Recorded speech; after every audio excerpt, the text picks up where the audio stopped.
Good evening. I will be presenting on hereditary retinal and optic nerve disorders. Uh, I'll start with a case of an 8-year-old male who presented with history of decreased vision since early childhood, say in both eyes. His father also had a similar history of visual loss in the first decade of life. The patient was advised alternate patching elsewhere, and he didn't have any systemic problems as such. His visual acuity was counting finger at 3 meters in both the eyes for distance and less than N36 for near. Pupils were sluggishly reacting to light. The anterior segment was normal. The posterior segment showed, apparently it looked normal, but it had bilateral optic atrophy. This was actually a case of a hereditary optic atrophy presenting in early childhood. Another case, a 9-year-old male was detected with decreased vision since 3 years during the routine school screening in the left eye. His visual acuity was 6/6 in the right eye, 6/60 in the left eye. There was no family history of decreased vision as such. He didn't have any significant refractive error or anisometropia or strabismus.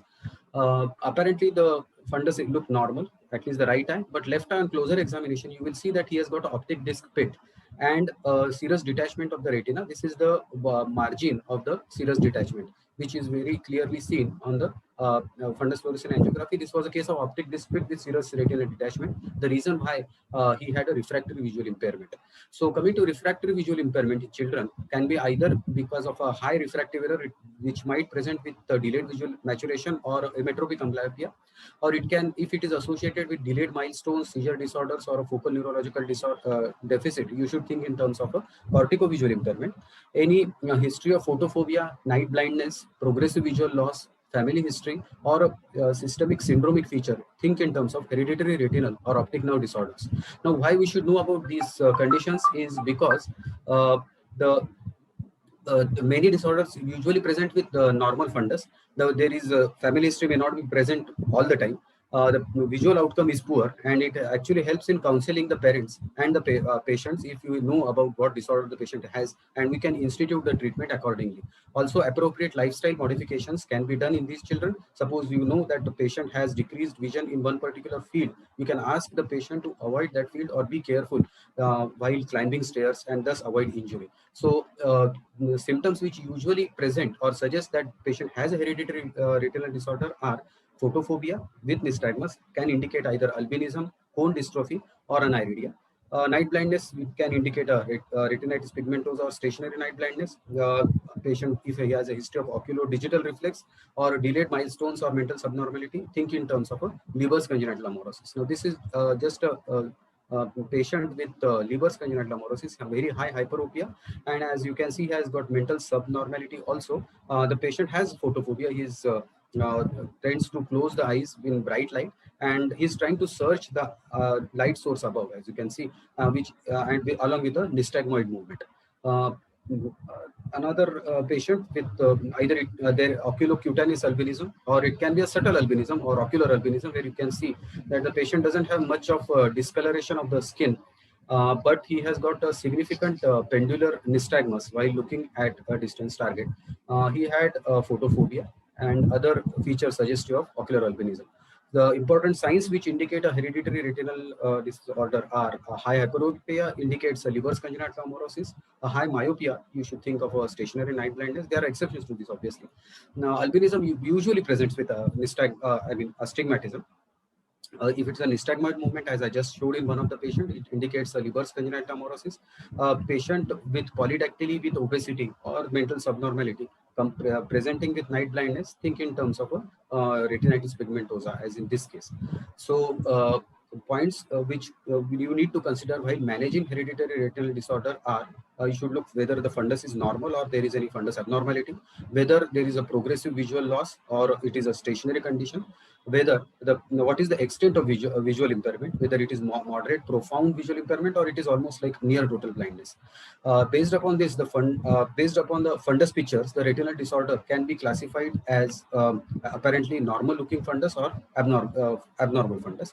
Apparently normal looking fundus is seen in Leber's congenital amaurosis, Stargardt's disease, and cone dystrophy primarily, and also in stationary night blindness.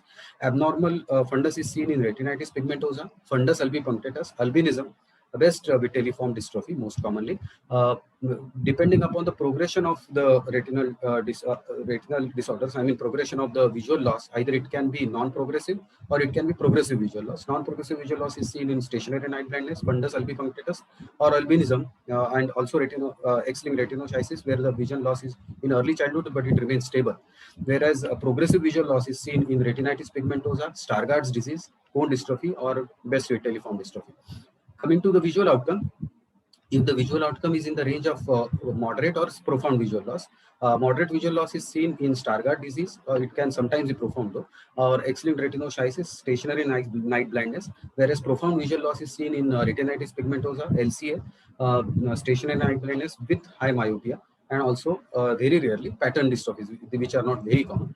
I'm going to point out the salient features of important retinal dystrophies, or the retinal dystrophies which commonly present to us, not the rarer one. Consider this, that a patient has the family history of visual loss. He has visual loss himself in the late first or second decade of life, with the visual loss is progressive with a normal looking fundus apparently, but on closer look you will see that he has got a beaten metal appearance here in the macula. Especially in the left eye, which is clearly seen. The FFA shows the picture very clearly that he has got something called silent choroid because of the lipofuscin deposited at the retinal pigment epithelium. So this is a case of a Stargardt disease. It is autosomal recessive condition. Usually the visual loss in the first or second decade of life, it progresses to 660, usually, or worse than that. The important part is treatment. You need to avoid excess sun exposure and vitamin A supplementation. Low vision aids can be given for this particular patient. Another patient profile. Patient has a history of night blindness and a progressive loss of peripheral visual field, and fundus shows narrowing of the retinal vessels. He also has what we call it as bony spicule pigmentation in the mid periphery. This is a typical case of a retinitis pigmentosa. The bony spicule pigmentation might not be present in all. The most important feature is the narrowing of the retinal vessels. In late cases, it presents with optic atrophy. So retinitis pigmentosa has many inheritance patterns. Sporadic is comparatively common. It may present in childhood or later in life. The visual loss is progressive and may produce blindness in the long run, especially if it starts in early childhood. Systemic associations are many. The more important is the Bardet-Biedl syndrome, the patient photo I showed previously, or it can be with sensory neural deafness, as called Usher syndrome. Gene therapy is still under research. A lot of treatment modalities are being considered, and for the treatment of retinitis pigmentosa.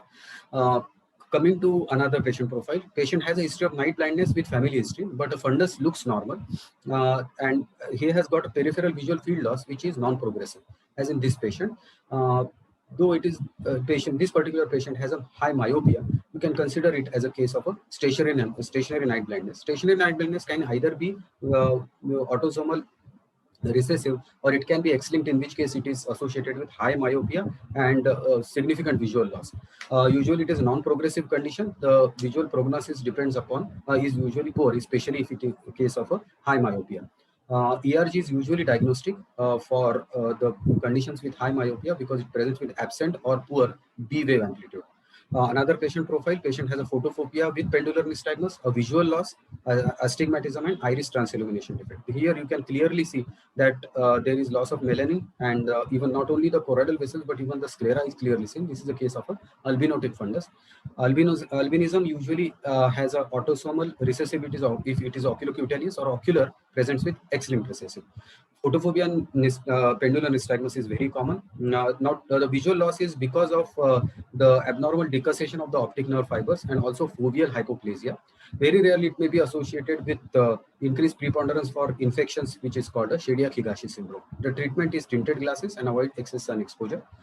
Another patient profile, photophobia with nystagmus. The patient usually feels better in dim light compared to bright light, and a normal looking fundus, as you can see, but there is some amount of changes here in the macula. In advanced cases, you might see a bullseye maculopathy. This is a case of a cone dystrophy. Not all cases progress to the bullseye maculopathy though. Patient usually has an autosomal recessive inheritance and presents with photophobia and nystagmus. Patient has significant visual loss and color vision loss. ERG is diagnostic with loss of cone function. The treatment usually includes lutein, zeaxanthin supplements, and omega-3 fatty acids. Another patient profile, patient has a family history of visual loss and a distorted vision or scotoma. He doesn't have photophobia or nystagmus, and this is the fundus picture. Okay, this is a classical case of a Best vitelliform dystrophy. Usually, it is a RP, retinal pigment epithelial dystrophy. Now, as it is not a photoreceptor dystrophy, the amount of visual loss is not very high as compared to the other photoreceptor dystrophies. It presents in early as early onset when it is called the Best disease. Usually, it presents with distorted vision and scotoma. In these cases, EOG, electrooculogram, might be diagnostic. There is no known treatment for this condition. Another patient profile. Usually visual loss in the first or second decade of life, males usually affected, and unexplained visual loss bilaterally in males without any photophobia or night blindness. The fundus apparently looks normal. Remember that if the patient presents with this kind of picture, where there is unexplained visual loss in males, sudden loss, in the range of around 36 or 660, do a OCT, where you might see you might be able to diagnose it as a case of a X-linked retinoschisis. Because it is X-linked, males are more commonly affected compared to females. Patients should avoid contact sports because of increased risk of retinal detachment and vitreous hemorrhage. Carbonic anhydrase inhibitors can be the treatment for choice. There are though it is not available in many of the places, but there are certain ERG patterns you should be knowing. Though many cases of retinal dystrophy, ERG might not be required to diagnose them. But certain conditions like cone dystrophy, you can see that the cone functions or photopic vision is severely affected compared to the scotopic vision. Also, in cases of stationary night blindness, if it is associated with myopia, you might have a negative A form as well as a B form, which is called a negative A form, but it is usually associated with stationary night blindness with myopia, not with the normal fundus. Coming to retinal optic nerve disorders, a patient profile. A patient has a late visual loss in the late first decade or early second decade with bilateral visual loss, usually males. You can see that there is tortuosity of retinal vessels around the optic disc, not in the periphery. This is the case of a Leber's hereditary optic neuropathy. It is a mitochondrial, this is the visual field of this particular patient. Usually it may not follow a particular pattern. It is a mitochondrial mutation, and most of the times most of the times it is the females who act as carriers. The males are not able to transmit the disease to their children. The familial optic atrophy was I have already discussed previously. It may present with cataract. Cataract is quite common with these conditions, but remember that optic atrophy usually happens in the first decade of life, so the visual loss is quite significant. Certain congenital retinal optic nerve disorders like a toxoplasma scar, which very clearly seen. The patient, because of the scar, is not able to fix it with a central fixation in these cases. Certain subtle conditions like angioid streaks, very clearly seen using a fundus fluorescein angiography. Before causing leukoporia, Coats exudative retinopathy usually presents with a picture similar to a proliferative vitreoretinopathy. Coloboma of the disc, as in this case, might be presenting with visual loss or a morning glory syndrome in optic nerve as optic nerve disorder, though it is not very common, may present with myopia with significant visual loss.